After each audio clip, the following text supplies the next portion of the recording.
وسيئات أعمالنا من يهدي الله فلا مضل له ومن يضلل فلا هادي له ونشهد أن لا إله إلا الله وحده لا شريك له ونشهد أن سيدنا ومولانا محمدا عبده ورسوله الذي أرسله بالحق بشيرا ونذيرا وداعيا إلى الله بإذنه وسراجا وقمرا منيرا فقد قال الله تعالى في كلامه المجيد وبرهانه التوحيد সবাই মিলে পড়েন আউযু বিল্লাহি মিনাশ শাইতানির রাজীম বিসমিল্লাহির রহমানির রহিম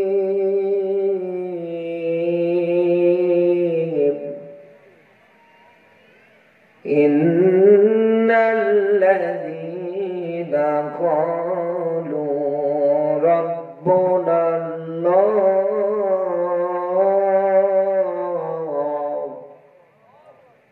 صدقت يا ربنا إن الله وملائكته يصلون على النبي يا أيها الذين آمنوا صلوا عليه وسلموا تسليما اللهم صل على আমি বললাম ইকো আর সাউন্ড বাড়াতে কি করে وعلى آل سيدنا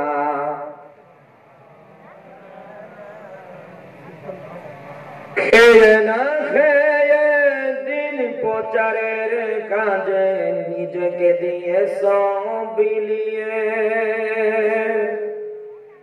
তায়েফের কাফেরেরা ছিল না আলো দুষ্ট ছেলেদের পিছু দিল লেলিয়ে পাথরের আঘাতে ক্ষত বিক্ষত হয়ে সারা শরীর থেকে রক্ত ঝরে হে রাসূল তোমাকে বলি আমি কেমন করে হেরার গুহায় তোমারই আসমান থেকে নামে আল কোরআন ভাঙলো সবার ভুল তোমারই পরে আসলো কোরআনের ছায়া তলে খালিদ ওমর আলী আবু বকর ইসলামী ঝান্ডা নিল যে তুলে আল আমিন তুমি ছিলে চিরদিন সকল মানুষের তরে হে রাসূল তোমাকে বলি আমি কেমন করে আলহামদুলিল্লাহ আপনি কি দায়িত্বে মাইকের পারদর্শী ওই বিষয়টা ভিতরে শুকাই নিচ্ছে কেন বাংলাদেশের ঐতিহ্যবাহী জেলা নীলফামারী, আমার নিজ জন্মস্থান জেলা। আল হিকমা ইউসুফিয়া ইন্টারন্যাশনাল মাদ্রাসার উদ্যোগে আজকের ঐতিহাসিক তাফসীরুল কোরআন মাহফিল। আজকের এই তাফসীরুল কোরআন মাহফিলের সভাপতির দায়িত্ব যিনি পালন করছেন জনাব মোহাম্মদ সুলতান মাহমুদ ভাই আমাদের পাশে বসে আছেন। আমরা ভাইয়ের জন্য দোয়া করবো, আল্লাহ পাক ভাইকে যেন দ্বীনের রাস্তায় কবুল করে বলেন আমিন। আজকের মাহফিলের সহ সভাপতি জনাব মোহাম্মদ মাহবুবুর রহমান, সভাপতি পৌর বিএনপি নীলফামারী, আল্লাহ তার গোলামকে ওমরের মতো কবুল করুক বলেন আমিন। আজকের মাহফিলের প্রধান অতিথি শ্রদ্ধাভাজন ব্যক্তিত্ব ডক্টর মোহাম্মদ খায়রুল আনাম, বিশিষ্ট গবেষক, শিক্ষাবিদ ও সমাজসেবক। আল্লাহ পাক আমার প্রিয় মানুষটাকে যেন কবুল করে বলেন আমিন। বিশেষ অতিথিবৃন্দ, অনেকগুলো মানুষের নাম এসেছে, আমরা একবারই দোয়া করছি ওয়ারাফানা লাকা যিকরাক, সম্মান মর্যাদা আল্লাহ যা দিয়েছে আরো কোটি গুণে যেন বাড়িয়ে দেয় বলেন আমিন। আজকের মাহফিলের সার্বিক সহযোগিতায় যারা আছে, সম্মানিত অতিথি যারা আছে, অনেক মানুষের নাম আমরা একবারই দোয়া করছি ওয়ারাফানা লাকা যিকরাক, সম্মান মর্যাদা আল্লাহ যা দিয়েছে আরো কোটি গুণে যেন বাড়িয়ে দেয় বলেন আমিন।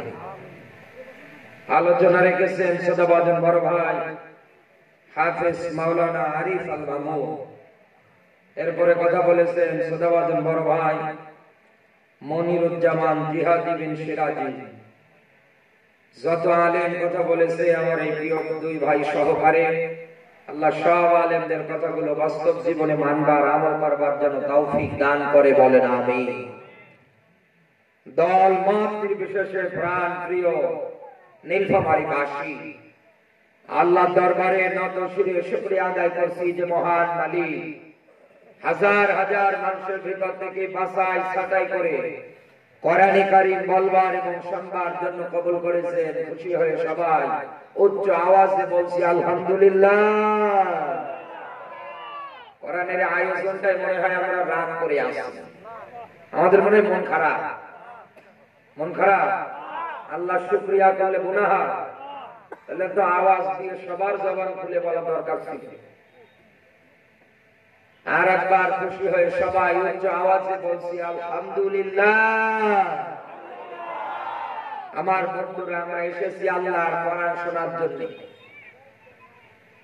পৃথিবীর ময়দানে আল্লাহর কোরআন এসেছে লিতুখরিজান নাসা মিনাজ যুলুমাতি ইলান নূর, অন্ধকারের পথ থেকে একেবারে আলোর পথে নিয়ে যাওয়ার জন্য। এখানে লাম শব্দটা আল্লাহ ব্যবহার করেছেন। এই লাম শব্দটা শুধু ব্যবহার হয় জিন্দা মানুষদের ক্ষেত্রে। এখানে যারা আলেম বসে আছেন জিজ্ঞাসা করে দেখেন, শুধু লাম ব্যবহার হয় বালাগাত মানতিকের কায়দায় জিন্দা মানুষ যারা তাদের।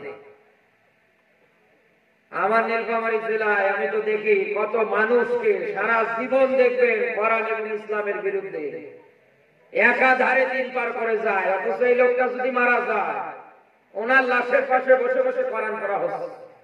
এক কথা বলে না, এই ক্যাটাগরি দেশে চলে না। বাস্তবতায় আপনি আয়াতটা মিলান তো, এবং আর একটা আয়াত বলছি হুদাল লিন্নাস, এই জায়গায় আল্লাহ লাম ব্যবহার করেছে লিন্নাস, লাম আছে।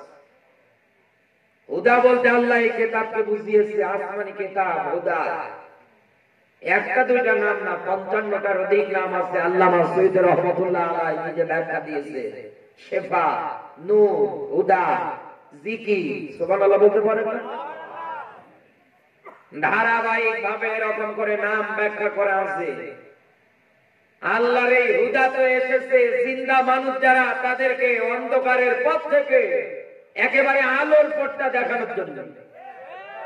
জুলুমাতের যত পথ আছে সবগুলো থেকে বের করে এই মানুষটাকে একেবারে ভালোর পথে নিয়ে যাওয়ার জন্য।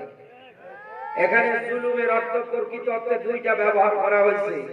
এক নম্বরে পৃথিবীর ময়দানে মাথাটা শুধুমাত্র নত হবে কার কাছে? আল্লাহর এই হক কেউ যদি বিভিন্ন মাজারে দেয়, বিভিন্ন আগলা বাবা, পাগলা বাবা, ল্যাংটা বাবার কাছে দেয়, তাহলে কিন্তু আপনি জুলুমাতের পথে থেকে গিয়েছেন। আপনি জুলুমাতের পথ থেকে বের হতে পারছেন না। একথা বলে না? আল্লাহর কোরআন এসেছে সব কিছুকে, এগুলোকে পিছনে ফালিয়ে আপনাকে একেবারে খাইতে নিয়ে, উঠতে বসতে, চলতে ফিরতে একমাত্র শুধুমাত্র কেবলমাত্র মাথাটা নত হবে তার সামনে। পৃথিবীতে আল্লাহর যত সৃষ্টি সবাই তাকিয়ে দেখবে, যখন খাবার খেতে শুরু করে দেয় মাথাটা নিচু করে খাবারের দিকে ঝুঁকে খায়।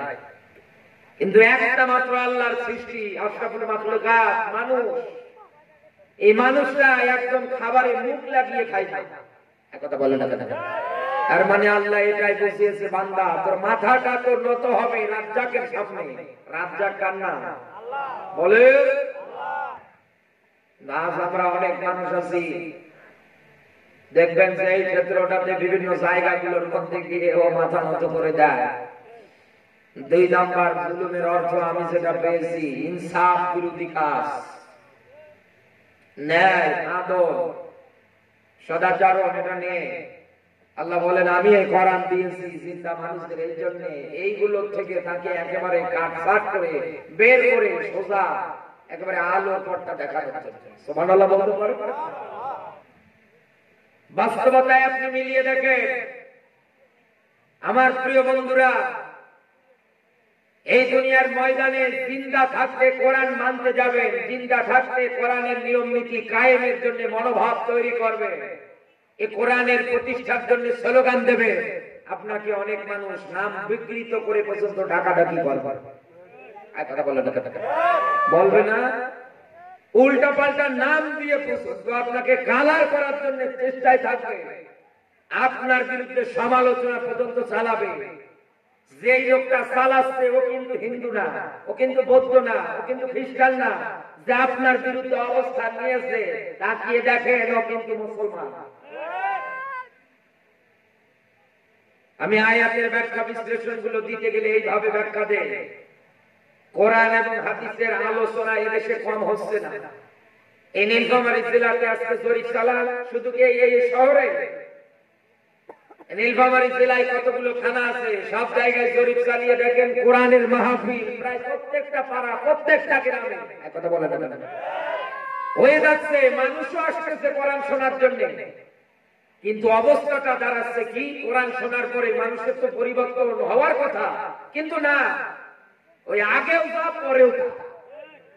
আল্লাহর আয়াত, ইয়া আইয়ুহাল্লাযীনা আমানু লা তাকুলুর রিবা, ও হে ঈমানদার খবরদার দুনিয়ায় চক্রবৃদ্ধি হারে তুই সুদ খাবি না। এ কথা কার? এরপরেও কিছু মুসলমান জন্মের খাওয়া খেয়ে যায়, মাথায় টুপি আছে, মুখে দাড়ি আছে, এরপরে আল্লাহ মহম্মদ দিয়েছে ওয়াত্তাকুল্লাহ, তুই ঘৃণা করে এই কাজগুলো ছেড়ে দিয়ে আমার পথে ফিরে আয়। নবীর হাদিস, সুদ যারা খায়, সুদী ব্যাংকের ব্যবস্থার সঙ্গে যাদের সম্পর্ক, নিজের বউ বেটিকে পর্যন্ত বিভিন্ন এনজিও থেকে লোন নিয়ে দিয়ে এগুলোর সঙ্গে যারা যুক্ত করেছে, রাসূল বলে যারা সুদ দেয়, যারা নেয়, যারা লিপিবদ্ধ করে, যারা সাক্ষী থাকে, ইলাহু ফিন্নার, সব কাজে জাহান্নাম। একথা বলেন না? বাস্তবতায় আপনি হাদিস এবং রাসূলের বাণী বক্তব্যগুলো, কোরআনের আয়াতগুলো মিলিয়ে দেখেন, আপন মায়ের সঙ্গে জিনা করার মতো গুনাহ, আল্লাহ আল্লাহর রাসূলের সঙ্গে যুদ্ধ ঘোষণা করার মতো গুনাহ, এরপরেও মানুষ খায়। এত কায়দায় বলা হয়, তারপরেও খায়। অথচ এই লোকটা যেদিন মারা যাবে ওর লাশের পাশে গিয়ে গিয়ে কোরআন পড়া হবে। এক কথা বলেন না? আমি আবারও বলছি, সূরা নাহলের 44 নম্বর আয়াতের ব্যাখ্যা, আল্লাহ কোরআন নাযিল করেছে স্পষ্ট আকারে, আর এই কোরআনের বিসমিল্লাহর বা থেকে সূরা নাসের সিন পর্যন্ত আল্লাহ যত মেসেজ, যত বাণী বক্তব্য, যত এক্সাম্পল, যত কিছু আল্লাহ দিয়েছে, এগুলো যদি মানুষের সামনে কেউ প্রচার করতে চায়, তাকেও স্পষ্ট আকারে প্রচার করা লাগবে। কেন? কারণ মানুষদেরকে আল্লাহ একটা বিবেক দিয়েছে। আল্লাহর এই স্পষ্ট ব্যাখ্যাগুলো শোনার পরে তারা যেন চিন্তা ভাবনা করতে পারে কোরআনের ভাষায়, ওয়ালা আল্লাহুম ইয়াতাফাক্কারুন। দুনিয়ায় যেন তারা চিন্তা ভাবনা করতে পারে, আমার জীবনে সুদের সঙ্গে জড়িত আমি আছি কিনা, মানুষের উপরে জুলুম করে, অন্যায় করে, অবিচার করে, এরকম কোন সংগঠন, এরকম কোন দলের সঙ্গে আমার নাম তালিকা আছে কিনা, আমি সম্পর্কিত কিনা। মানুষ যেন সব মিলিয়ে দেখে কোরআনের ব্যাখ্যা শোনার পরে। কারণ কিয়ামতের ময়দানে মানুষ আফসোস করবে, ডাক দিয়ে বলবে, ইয়াকুলু ইয়া লাইতানি কদ্দামতু লিহায়াতি, হায় আমার জীবনের প্রতি আমার আক্ষেপ, আমি কি করব। আমার বন্ধুরা, এই জন্যই তো কোরআনের মাহফিলের মধ্যে শীতকে অপেক্ষা করে আপনারা জায়গার মধ্যে এসে বসে আছেন। কতবার আমি আয়োজক কমিটিদের বলি, মাইক নেবেন তো ভালো নেবেন, ভাত খেতে না দেন, আমার একটা মাইক ভালো, ভিতরের মাল কপ কপ যা আছে সব শুকে গলায় যদি কোনো কিছু না থাকে কথা বলবো। মেশিন এনে বসে আছে, বললাম যে সাউন্ড দিতে, সাউন্ড আমি কিছুই নেই।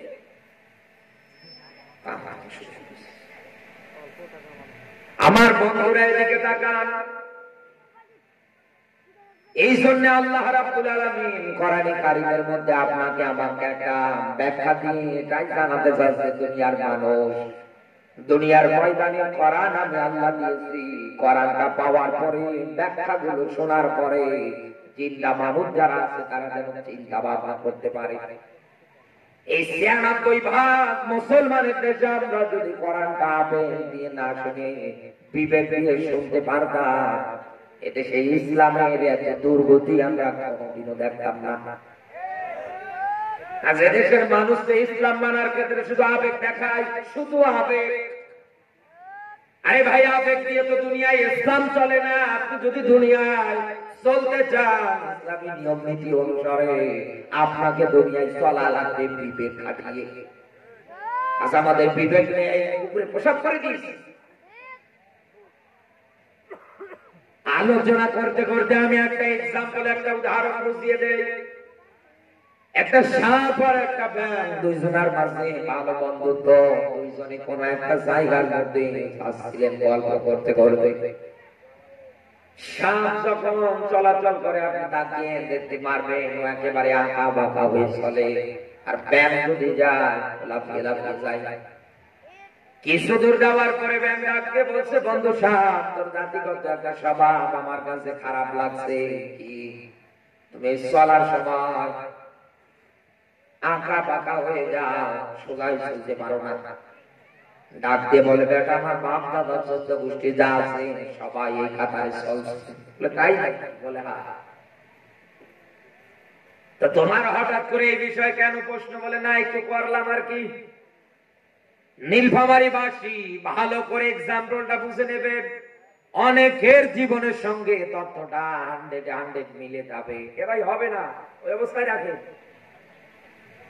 খামাখা খালি জ্ঞান দিচ্ছে, ওই অবস্থায় রাখেন যা আছে কপালে। সাপকে যখন এই কথা বলেছে, সাপের মেজাজ গরম হয়ে গিয়েছে। ও ডাক দিয়ে বলছে, বেটা তুই শুধু আমাকে অপমান করিসনি, আমার ১৪ গোষ্ঠীকে তুই অপমান করেছিস। বেঁচে থাকার অধিকার নেই, তোর বাইশটাই দেব না দুনিয়ায়। ব্যাংকে ধরার জন্য একাধারে তারা করছে। ব্যাংক জীবন বাঁচানোর তাগিদে একটা পুকুর পুষ্করিতে লাভ দিয়েছে, ওই জায়গার মধ্যে আছে। সাপ উপরে দাঁড়িয়ে ফো করে আওয়াজ দিচ্ছে। এক রাখাল যাচ্ছে গরু সারিয়ে, তাকিয়ে দেখে সাপ আচ্ছা মারা মেরে একদম সোজা করেছে। ব্যাংক পানির থেকে ওঠার পরে ডাক দিয়ে বলছে, বন্ধু তোরে কত করে বললাম সোজা হয়ে চল, শুনলি না? মরার পরে তো তুই ঠিকই সোজা হয়ে গেলি। বাংলার মুসলমান, এটা হাসির খোরাক না, এটা অনেকের জীবনের সঙ্গে বাস্তবে দেখেন 100 মিল পাবেন। সারা জীবন আপনি ইসলামী নিয়ম নীতি আদর্শের উপরে মানার ব্যাপারে, কোরআনের পথে থাকার ব্যাপারে আহ্বান করবেন, আপনার নাম পর্যন্ত পাল্টিয়ে দেবে। অথচ বাড়িতে টপ টু টপ যারা আছে সবগুলো একাধারে কিন্তু দাবি করে বসে আছে আমরা মুসলমান। কথা বলেন না কেন? মুসলমান শব্দের অর্থ আত্মসমর্পণকারী, স্যালেন্ডারকারী, আল্লাহর বিধানের কাছে আত্মসমর্পণ, স্যালেন্ডার। রে ভাই বলো না এরকম থাক।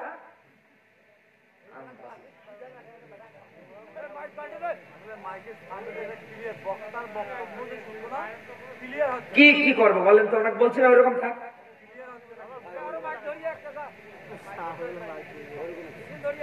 আমার বন্ধুরা এদিকে তাকান,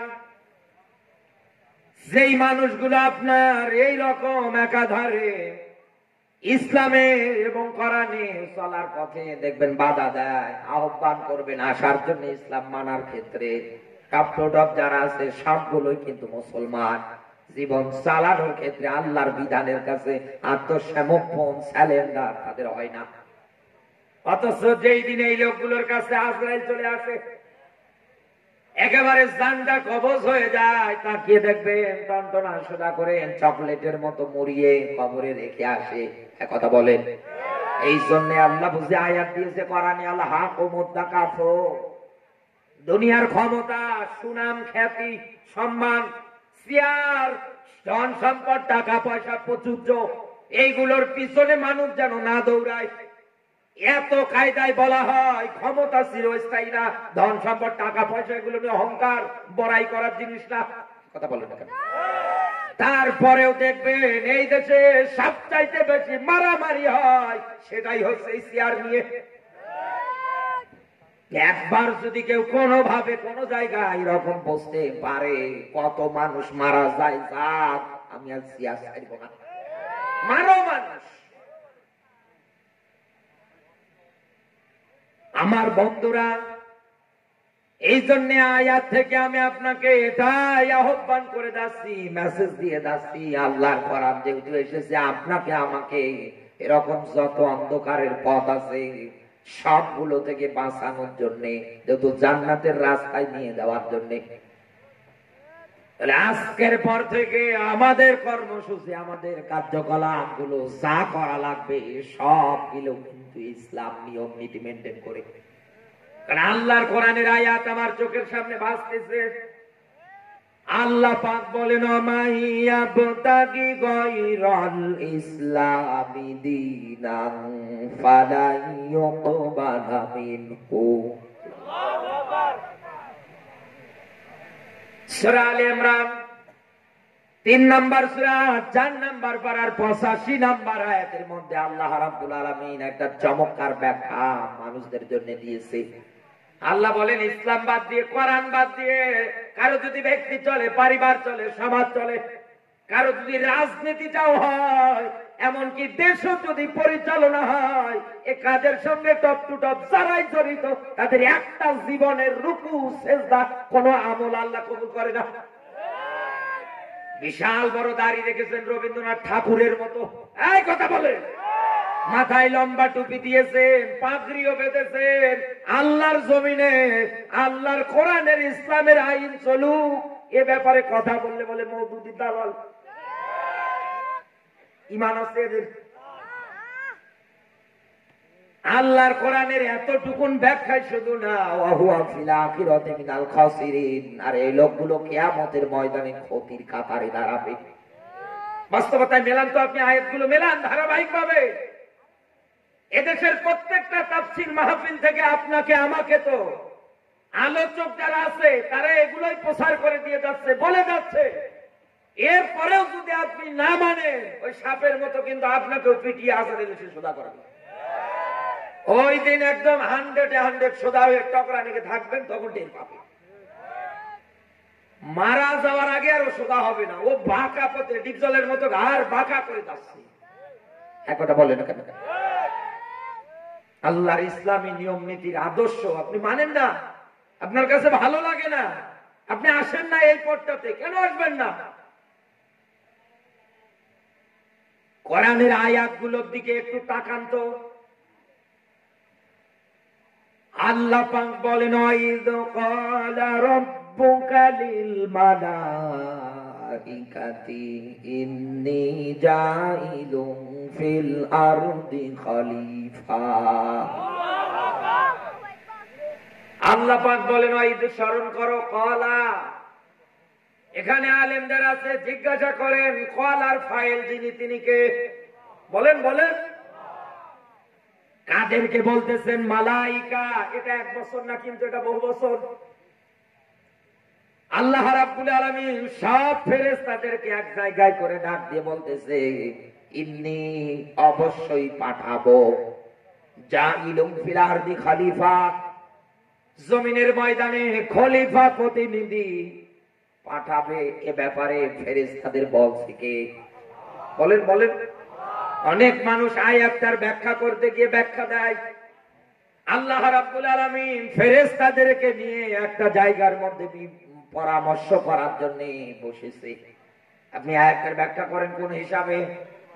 ইন্নী, আল্লাহ বলেন অবশ্যই পাঠাবো, নিশ্চয় পাঠাবো। এ কথা কার? বলেন বলেন।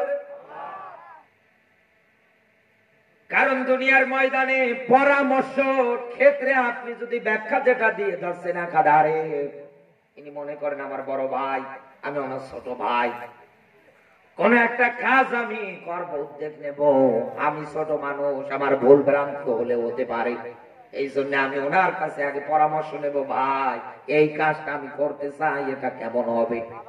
একটা বলে উনি বড় হিসাবে উনি আমাকে একটা বুদ্ধি দিয়ে দেবে, চিন্তা ভাবনা করে জানিয়ে দেবে যে দেখো এই কাজটা এখন করা যাবে না, এই উদ্যোগটা এখন নেওয়া যাবে না, এগুলো এখন আর ওইভাবে চলছে না। তাহলে আমি ওনার কাছে পরামর্শ নিছি এই কারণে, যাতে করে আমি কোনো ক্ষতিগ্রস্ত না হই। আমার আল্লাহর কি ভুল হবে? বলেন। ভুল হওয়ার অনেক সম্ভাবনা আছে।